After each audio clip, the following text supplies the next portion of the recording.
So today I'm going to explain to you why all the big channels, most of the small channels, all the news media, all these fool generals that are on TV, all the experts are wrong. The Russians have had nuclear launch capacity in Ukraine since the war started. All these people are looking at the wrong things to see if there will be initiation of a nuclear strike.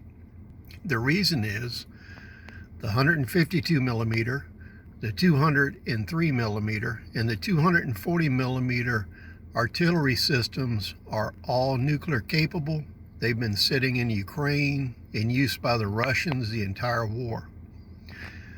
All of these weapons can take nuclear artillery shells. Yield can go from 1 kiloton to 2 kiloton in standard shells, or you can do selectable yield that's lower than that. Now that's comparable to the 155 nuclear shells that the U.S. Army destroyed in the force reduction treaties. So U.S. forces had 155 and 8-inch nuclear rounds. They were all gotten rid of in the different treaties we signed to get rid of intermediate and tactical nuclear weapons in Europe.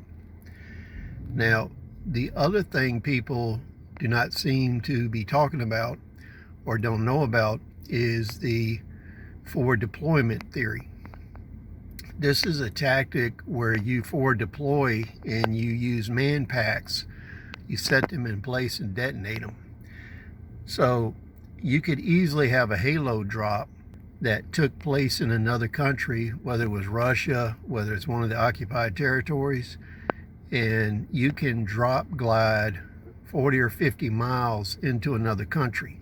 So the small atomic demolition munition the U.S. military has, that's used by Special Forces and Navy SEALs.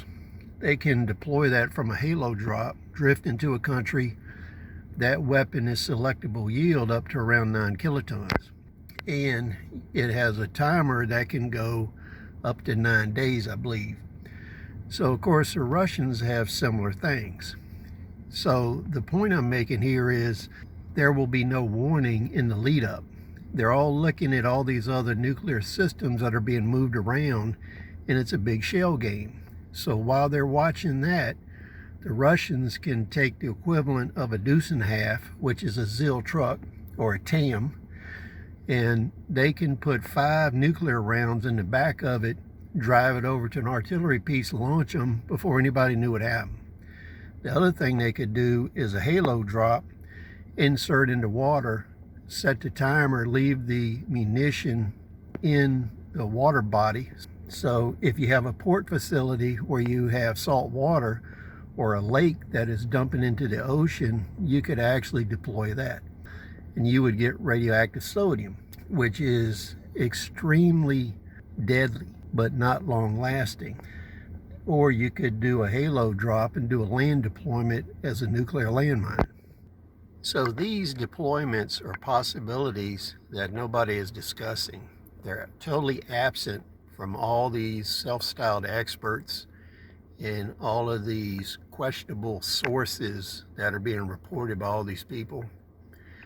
And I just want to let you know, any source that has legitimate information on what's going on right now is always under surveillance by NSA, CIA, and other assets in the U.S., including their communications. So within 5 minutes, they would be dealt with if they were actually leaking anything to you they weren't supposed to leak. So that calls into question all these sources on all these channels.